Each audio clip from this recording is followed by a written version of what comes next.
Eh bien, bonjour et bienvenue à Crypto Baby, la chaîne qui vous explique la crypto-monnaie de manière très simple et compréhensible. Merci les amis. Aujourd'hui, nous allons vous parler de la courbe de Bitcoin. Il y a une question qui trame depuis un bout de temps et tout le monde aimerait savoir quand est-ce qu'il faut acheter Bitcoin. Est-ce que nous sommes au fond du marché? Est-ce que c'est le bon moment d'acheter? Certaines personnes disent que Bitcoin est foutu, Bitcoin est mort, Bitcoin part à zéro. Et cette même chanson, nous l'avons entendue depuis 2013. En 2013, on a entendu cette chanson. De 2013 jusqu'à en 2015, on a entendu cette chanson Bitcoin est mort, Bitcoin part à zéro. C'est pareil, cette chanson s'est répétée en 2017 euh, jusqu'à en 2018. Oui, cette chanson s'est répétée. Bitcoin est mort, Bitcoin part à zéro. Lorsque nous étions dans le Covid, bon, ça, c'était une période qui a touché tous les marchés, toutes les entreprises, donc tout était carrément descendu. Et la même chanson, devinez quoi, se répète encore aujourd'hui. La question est de savoir, est-ce que Bitcoin est mort ou bien Bitcoin se repose? Ok, c'est de ça que nous allons discuter aujourd'hui. Nous allons aller un peu plus rapidement pour vous dire, est-ce que c'est le moment d'acheter un Bitcoin ou de rester éloigné de Bitcoin? Je ne suis pas conseiller financier, donc tout ce dont je parle ici sur la chaîne, c'est sont mes propres propos à moi. Je ne dirai pas à quelqu'un de prendre son argent pour aller mettre dans Bitcoin. Donc, si tu aimerais investir dans Bitcoin, sache que c'est un marché qui est vraiment volatile. Tu pourrais perdre ou tu pourras gagner. Donc, assure-toi que l'argent que tu mets dans Bitcoin, c'est de l'argent que tu es prêt à perdre. Comme ça, au cas où ça va en envers, tu ne mourras pas. Voilà. Si tu as compris ça ainsi, nous pouvons continuer. Donc la coupe que vous voyez présentement, c'est la coupe de Bitcoin. Depuis sa création, quelque part là-bas, dans cette coupe a commencé depuis ici en 2013 et jusqu'à aujourd'hui qui est en 2022. Voilà. Et nous sommes sur la période d'une semaine. Donc la plupart du temps, il faut carrément changer le temps. La majorité des personnes mettent sur un jour, sur 2 minutes, sur 3 minutes, sur 4 minutes, et ça vous donne des migraines. Mettez le temps de Bitcoin au moins sur une semaine pour vous permettre de voir une plus grande perspective de la courbe, l'évolution de Bitcoin. Donc c'est ça que je vais vous expliquer pour que vous puissiez au moins vous asseoir relax, investir et se faire de l'argent souris demain pour dire ah CryptoBaby m'a fait avoir de l'argent. Voilà, c'est ce que j'aimerais entendre demain lorsque vous allez mettre des commentaires. Donc, je pris la période ici de 2013. On a eu la période baissière. La période baissière est quittée depuis de 2000, de décembre 2013. La période baissière s'est terminée en août 2015. Donc, cette période baissière peut prendre du temps. Ça peut prendre un an, ça peut prendre 6 mois, ça peut prendre, on ne sait pas. Mais la question que tout le monde se pose, c'est de savoir quand est-ce que la période baissière se termine? Quand est-ce que je dois investir? Parce qu'il y a des gens qui commencent à acheter à partir d'ici et toute la période baissière, ils ont des maux de tête. Qui n'aimerait pas acheter ici et commencer à revendre lorsque ça part en haut? Et il y a des gens, quand on est dans la période baissière, on est près du fond, ils se disent que ça va aller un peu plus bas ou bien ça va aller à zéro. Donc j'attends, comme ça je vais acheter un peu plus bas. Et c'est ce que tout le monde est en train de dire aujourd'hui. Et c'est ce que tout le monde a dit dans le passé. Bitcoin ira à zéro. Bitcoin descendra un peu plus. À chaque fois qu'on arrive quelque part en bas ici, l'homme dira que Bitcoin ira un peu plus et d'autres attendent et ils ratent le bateau. Ils ratent le train. Et au fini, ils viennent acheter quelque part aussi où on est près du top du marché. Il y a d'autres même qui commencent maintenant à acheter ici et après quelques mois, quelques jours, tout commence à descendre et ils disent que voilà, c'est du scam. Non, il faut savoir investir, il faut savoir à quel moment mettre son argent, il faut savoir étudier le marché. Voilà. Donc en 2013, on a eu cette période baissière. Après ça, la période baissière s'est terminée, on est remonté. C'est pareil en 2017, on a eu le pic. Après le pic, on a eu la période baissière jusqu'au fond qui s'est terminée en décembre 2018. Ensuite, on avait commencé à remonter jusqu'à ce que la pandémie vienne nous frapper. C'est pourquoi on a eu ouais, ce petit bouleversement à ce niveau. Normalement, on n'aurait pas dû avoir ceci, mais à cause de la pandémie, on a eu cette période-là. Donc, c'était comme si c'était un petit bear market. Donc, la période baissière, c'est le bear market et la période en montée, c'est le bull market. Ok. Donc, c'est un peu, quand vous entendez bear market ou bull market, c'est ça. Lorsqu'on entend le monter, c'est le bull market. Quand on entend descendre, c'est le bear market. Et vous avez vu, présentement, nous sommes dans la période baissière. Bitcoin est monté de 2018, décembre 2018, jusqu'à ici à avril 2021, jusqu'au fond ici, je dirais en novembre 2021. On ne faisait que monter. Et on est maintenant dans la période baissière. La question qui se pose, c'est de savoir, est-ce que c'est le moment d'acheter maintenant? Quand est-ce que la période baissière se termine? C'est ça la question que tout le monde se pose. Mais vous allez attendre d'autres personnes qui vous diront que bon, voilà, c'est terminé, Bitcoin, ça va à zéro, Bitcoin est mort, Bitcoin est fini, et vous allez tous perdre. Non, vous que croyez en Bitcoin, soyez patient et sachez juste quand est-ce qu'acheter. C'est tout. Je vais vous donner des indications ici, à vous de faire votre choix. OK. Donc maintenant que vous avez compris que c'est ainsi que Bitcoin suit à chaque 4 ans, ou bien chaque 3 ans, chaque 4 ans, qu'il y a une montée d'au moins 2 à 3 ans, une descente d'au moins 1 an, une montée de 2 à 3 ans, une descente de 1 an, vous comprenez maintenant que nous sommes dans le cycle normal, donc il n'y a pas de perturbation à se faire. Tout ce qu'on doit savoir, c'est de savoir quand est-ce qu'acheter. Est-ce que nous sommes au fond du marché? Parce que nous voulons toujours acheter au fond du marché. Tout le monde voudra acheter quelque part en bas ici et revendre en haut, quelque part en bas ici et revendre ici, quelque part en bas ici et revendre là. Personne ne va acheter ici et revendre là, ou bien personne ne veut venir acheter ici quand c'est en train de descendre. Donc c'est toute la question que l'on se pose présentement. Et aujourd'hui, je vais vous montrer juste quelques courbes et quelques analyses qui nous disent soit si on est déjà au fond du marché, est-ce qu'il faut commencer à acheter ou bien il faut encore patienter.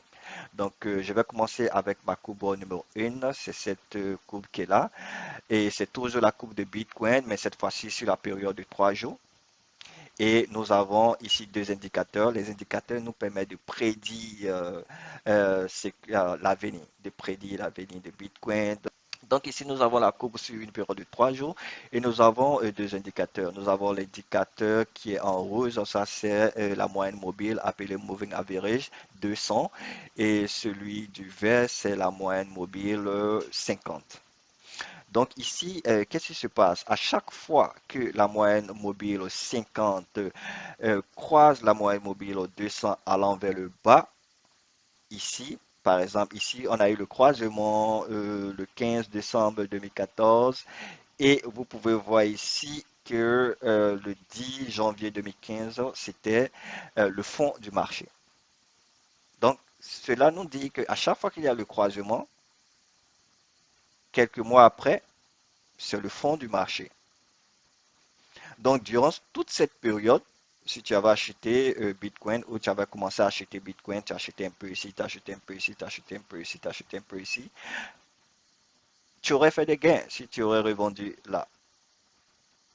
Donc, c'est tout ce que nous recherchons présentement.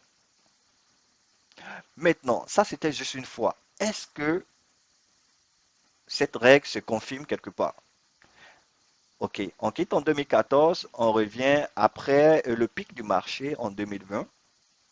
On a eu la période baissière et là, oh, qu'est-ce qui se passe?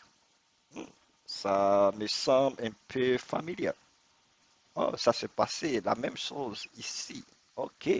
Donc, on a la période, on a la moyenne mobile 50 qui vient encore croiser, parce que ça se croise. Il y a la croisée montée. Vous voyez que je ne parle pas de la croisée montée. Ça sera dans une autre vidéo. Ici, c'est pareil. Vous pouvez voir ici, le 12 novembre 2018, le vert est descendu. C'est passé au bas du rouge. Et lorsque ça s'est fait, c'était le 9 novembre.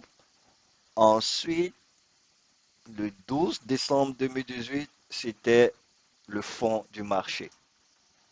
Donc, à chaque fois que ça nous indique qu'à chaque fois que ça se croise, quelques mois après, c'est le fond du marché. Ici, ça s'est croisé quelques mois après, c'était le fond du marché. Ici, ça s'est croisé quelques mois après, c'était le fond du marché. En allant toujours vers le bas. Qu'est-ce qui se passe aujourd'hui? Est-ce que nous avons eu le croisement? Oui, le croisement s'est passé depuis le 13 mai 2022. Et la technique nous dit que à chaque fois que ça se croise, quelques mois après, c'est le fond du marché. Est-ce que cela veut dire que nous sommes au fond du marché ou nous sommes presque au fond du marché? Ça nous dit quelques mois après, mais nous ne savons pas exactement combien de mois il nous reste. Mais cela nous indique au moins que nous sommes aux alentours du fond du marché. Beaucoup de gens vous disent que Bitcoin ira à zéro, Bitcoin va descendre encore plus, Bitcoin ira à 10 000. Je parle en dollars, bien sûr. C'est possible que Bitcoin descende un peu encore plus. C'est possible. Mais la question qui se pose de savoir est-ce que nous sommes près du bas du marché? Parce que nous voulons toujours vouloir acheter près du bas du marché. C'est comme si j'avais acheté Bitcoin quelque part là, quelque part là, quelque part là. Je m'emballe parce que je refais des gains. C'est ça qu'il faut comprendre, mes frères. Et les personnes intelligentes qui se font de l'argent dans le marché de la crypto, vous entendez les gens deviennent millions. C'est comme ça que ça se passe. Donc ici, la question qui se pose, est-ce que nous sommes au bas du marché? Maintenant, c'est pas parce qu'on a dit cela que vous allez prendre tout votre argent et vous allez jeter ici pour dire que non, bon voilà, Crypto Baby a dit nous sommes au bas du marché. Non, je n'ai pas dit que nous sommes au bas du marché. Nous pourrions être soit au bas du marché ou près du bas du marché. Si nous nous référons aux indications. Maintenant, ça c'est une technique. Est-ce que cela valide la règle? Donc ici, ça nous dit que soit nous le bas du marché est, voilà, dans quelques mois. Ça, c'est ce que ça nous dit. On va passer à une deuxième courbe qui est la même chose, qui n'a pas changé, mais cette fois-ci, c'est la période de 4 jours. La courbe précédente, c'était la période de 3 jours. Ici, nous sommes sur la période de 4 jours. Qu'est-ce que la période de 4 jours nous dit? La période de 4 jours nous dit, lorsqu'on a ce même croisement avec la moyenne mobile 50 qui passe en dessous de la moyenne mobile euh, 200, si cela arrive, c'est que on a déjà terminé avec le bas du marché. C'est que le bas du marché était déjà dedans. Mais vous voyez ici, on était au bas du marché, c'est resté dans le bas du marché pendant une bonne période. Donc, quand on dit on est au bas du marché, ça peut traîner. Et ce qui est intéressant, c'est que vous pouvez accumuler. Vous pouvez en acheter un peu. À chaque fois que vous avez un peu d'argent, vous achetez un peu, vous achetez un peu. Vous voyez ici, on est venu au bas du marché, c'est remonté un peu, c'est revenu jusqu'au bas du marché, mais c'est resté toujours dans cette période ici. OK? Donc, sur la période de 4 jours, ça nous dit que lorsqu'on a le croisement, c'est qu'on a déjà dépassé le bas du marché. Est-ce que c'est vérifié? Voyons voir encore ici. La prochaine fois où ça s'est passé, ça c'était au pic de 2017. On a eu le croisement, le même croisement où le vert passait en dessous du rouge. Donc ça s'est passé ici le 25 janvier 2019 et on avait déjà passé le bas du marché. Donc à chaque fois qu'on a le croisement ici, cette fois-ci, ça nous dit que le bas du marché était déjà passé. Mais c'est toujours une bonne période pour en acheter parce que nous sommes toujours près du bas du marché. Qu'est-ce qu'il en est d'aujourd'hui? C'est la question qui se pose. Qu'est-ce qu'il en est d'aujourd'hui? Donc on part aujourd'hui et on regarde. Voilà.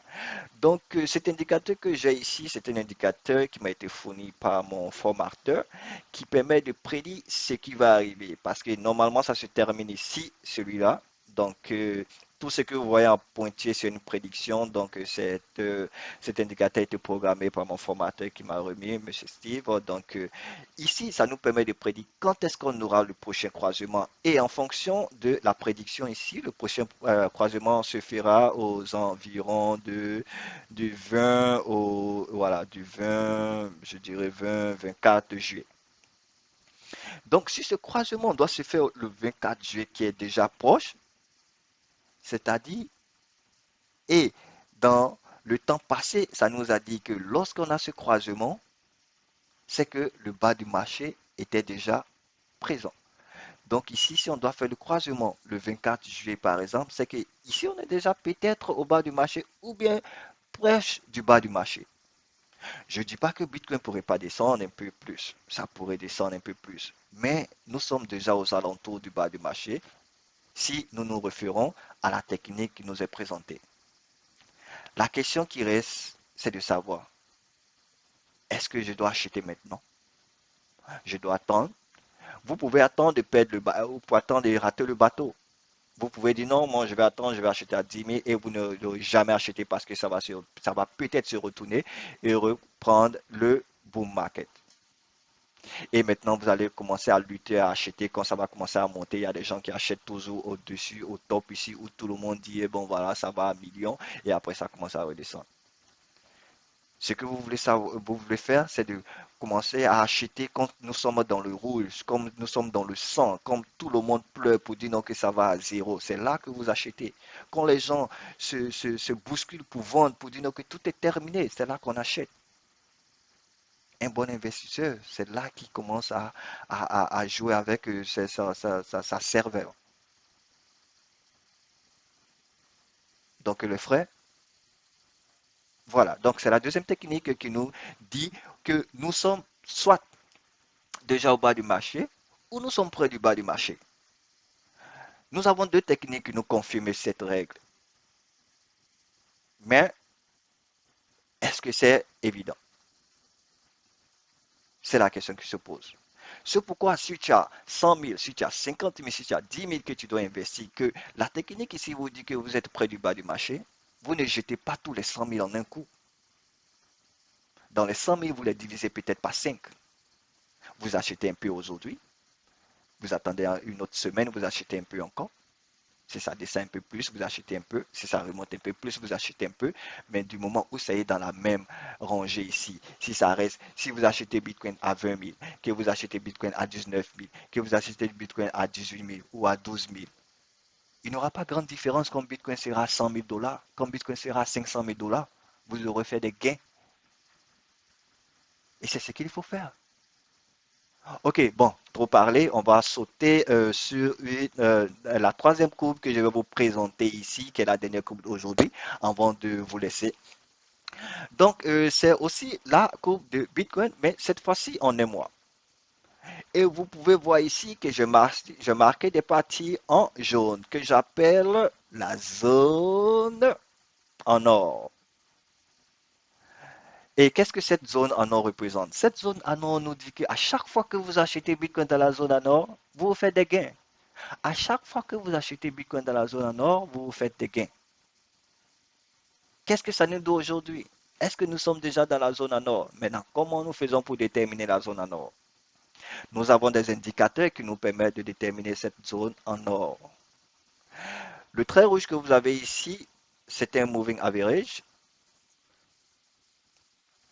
à 21 sur un mois. Le moving average 21 sur un mois. L'indicateur que vous avez en bas ici, c'est le RSI. Le RSI vous permet, ça nous permet de savoir si les gens ont trop vendu. Parce que quand on a trop vendu, quand on a trop vendu, quand on a trop vendu, arrive un moment, ça arrête de descendre et c'est le moment de remonter. Quand ça arrive au pic, c'est-à-dire les gens ont trop acheté et ça va redescendre. Voilà. Donc ici,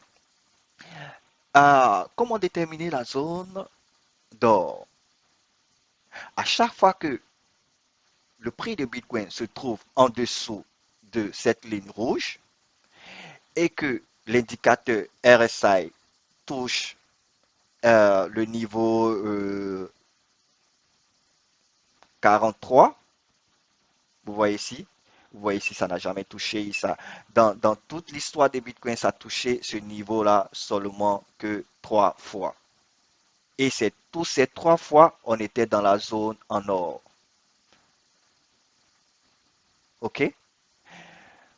Ici, on était au bas. L'indicateur RSI a touché le niveau 43. Si vous avez acheté tout ici, n'importe où dans cette zone, si vous avez acheté ça le 1er janvier 2015, vous avez acheté ça le 1er mai 2015, vous avez acheté ça le 1er octobre 2015, dans toute cette zone, vous aurez fait un pourcentage. D'ici à là, ça faisait un pourcentage de combien? Oh! 7705%.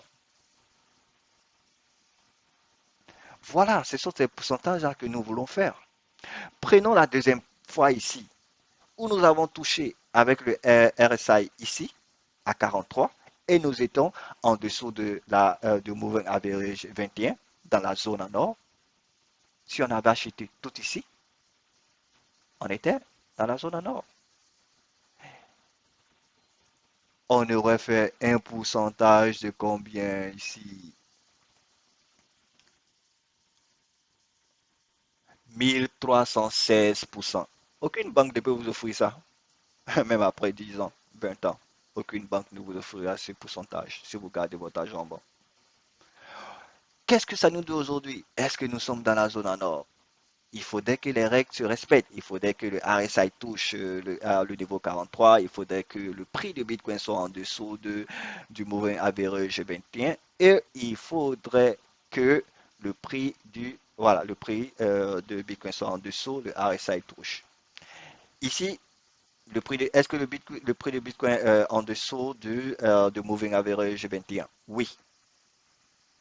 Est-ce que le RSI a touché le niveau 43? Il est même en dessous du niveau 43. Qu'est-ce que ça nous dit, les amis? Nous sommes déjà dans la zone en or. Donc,